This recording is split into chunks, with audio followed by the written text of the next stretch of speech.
I know you went to school in many different places. You went to St. Michael's in 1939. What was that like? Well, it was certainly entirely different from today. The school was on what is now St. Mary's Square, although it was not called that at that time. And the elementary school was in a brick building right next door to it. And my brother, I think, set fire to the steps to that school one time, was it? But there was no cafeterias in the schools in those days.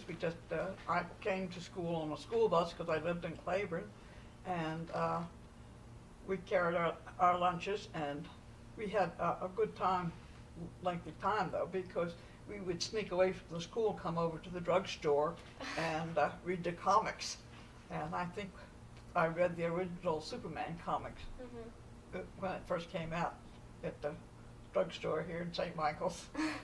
But my father moved around a lot, and altogether, I think I attended like 15 schools in 12 years of school. I attended 6 in the first grade, and I attended 2 in the 2nd and 3rd grade, and then from the 4th grade on, pretty much was 1 year. 4th grade was in Roanoke, the 5th grade was in Maryland, North Carolina. The 6th grade was in Arlington, West Virginia, and the 7th grade was here in St. Michael's and in Washington, D.C. And then we moved to Arlington, Virginia, and that was the first time that I had lived any place more than 1 year at a time since we had first left Winston-Salem, which was where I was born. But it was during the Depression, and my father lost his job in the house there. But we always came back to the Eastern Shore because my parents and grandparents, my father was from down here, and his father ran the hall, the farm part of it, and my grandfather's sisters ran the boarding house, which was at Maple Hall at that time. And although they never had much money, there was always food to put on the table because it was a farm. So that worked out very well. And one of the years that we were in the 1st grade, we started in a 1-room schoolhouse down in Claiborne. And we had to cross this field. And there was a bull in that field, and we really hastened across that field very fast. But then we went from there, and we went to, I think, Front Royal, Virginia. I forget exactly. I know that was one of the places we were in the 1st grade. We started the 1st grade in Safe Harbor, Pennsylvania. And then we were in Waynesboro, Pennsylvania. And it was hard at first, but I had a twin sister, so it made it much easier because we were always at least 2 of us together. Later, when my brother was only 22 months younger than we were, and only a year behind in school because of the fact that we repeated the 1st grade. And I always felt kind of sorry for him because he had to face a whole new crowd all the time by himself. But we never stayed in a place long enough to really make any friends, so we became very close friends within the family group. And we always came back to Maple Hall, which was our place that was always the same, because and we had the fun at the farm because we rode on the hay wagons, and we played in the silo, and we went skinny dipping in the creek. So we had a really fun childhood, and we didn't think it was so unusual because although we were moving a lot, we were in a crowd. They all moved too. My father was a civil engineer, and he headed a surveying party of the Skyline Drive, the Shenandoah Parkway. So we were traveling over that and pickup trucks before it was anything but a slight trail on the road. And the men used to bring rattlesnakes home in their lunch boxes. We lived in Front Royal, and we lived in a hotel in Front Royal, and the men would have them at the hotel cook the rattlesnakes for them. So I tasted rattlesnake when I was 6 years old.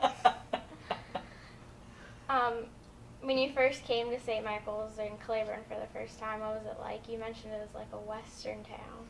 Yes, St. Michael's, when I was growing up, was like a western town. And also it was a town where you could get everything you needed. You didn't have to go to Easton because we had a Five and Down, we had 2 drugstores, we had 2 hardware stores, they had 3 grocery stores. They had the A&P, the Acme, and another store besides that.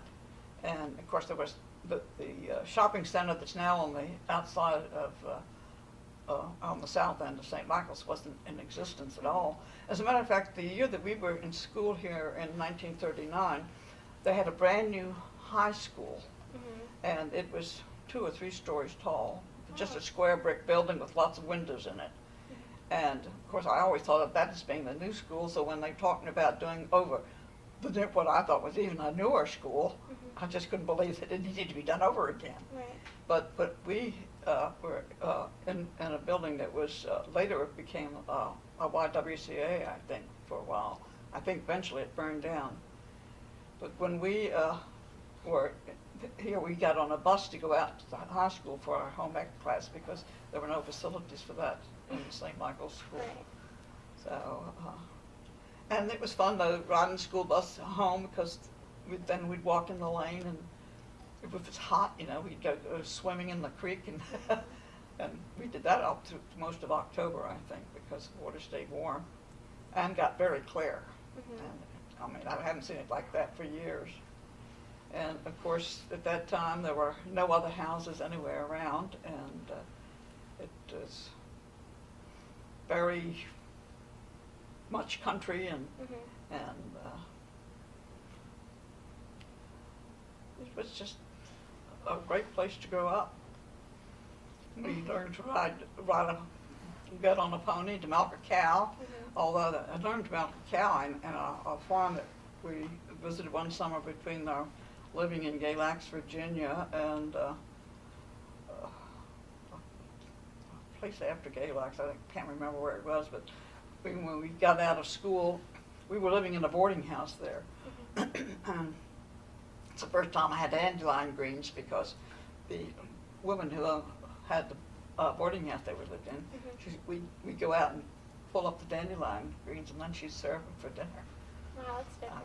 It was kind of bitter. I didn't really take to them too much.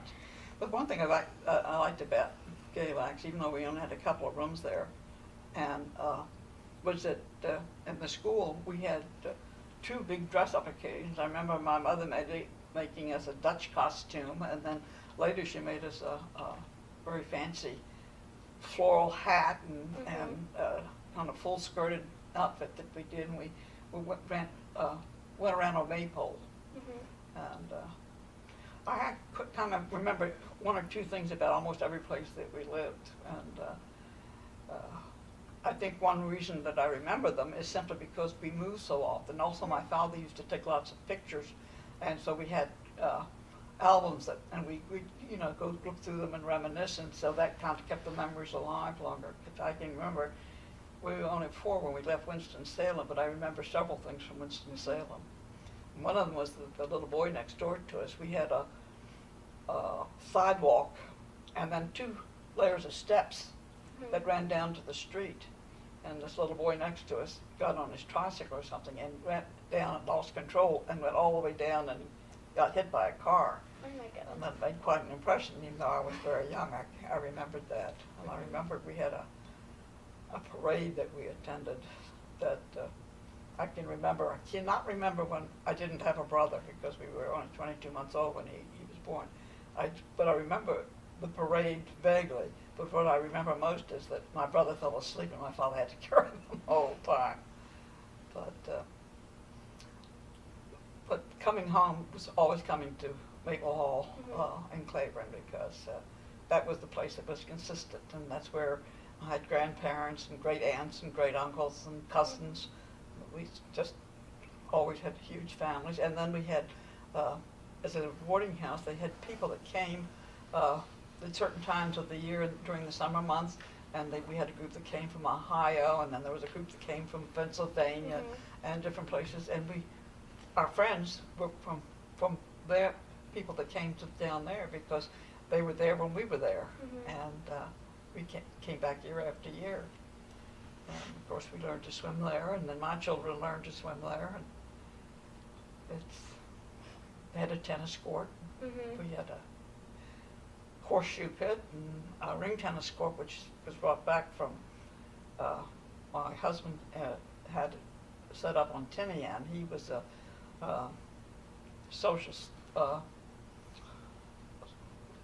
officer that took care of the news and the media, and he ran the PX and things like that. That was what he did when he was in the service.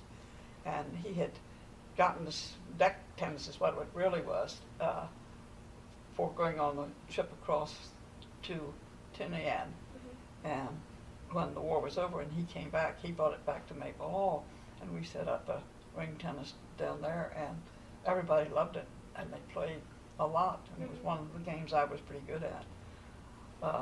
Actually, Jane Lowe, this is part of the media, her husband bet me a dozen soft crabs that he could beat me at ring tennis. Now, he was a big athlete, and he never did. He never beat me. And then much later, he thought he could beat my husband because my husband was considerably older than I was. Mhm. And of course, I was older than Tom also. So that when, I think my husband was 65 or so, Tom challenged him to a ring tennis game, and he didn't get a point. So it was something, and we used to come down in the fall and stay with Tom and Jane because they had this lovely old farmhouse that, well, it wasn't so lovely when they got it, Mhm. but they turned it into a lovely place, and Jane was extremely instrumental in doing that because she did a lot of terrace work, brickwork, and things all around the outside, and she did all the decorating inside, and they took out walls and did things like that. She was very talented in those lines, as well as all the other lines she's involved with. So, she was an old friend. I've known her since the 1950s. Oh, I didn't know that. Mhm, yes. And Tom was distantly related to us. I thought that we shared the same great-great-grandmother, but it turns out that his great-great-grandfather and my great-great-grandmother were brother and sister. Oh, I didn't know that at all. So Oh. it was something. And my great-great-grandmother is buried at Maple Hall, as well as my great-grandparents and my grandparents. Mhm. So we have a lot of family down here. Okay. Wow. Thank you. Mhm.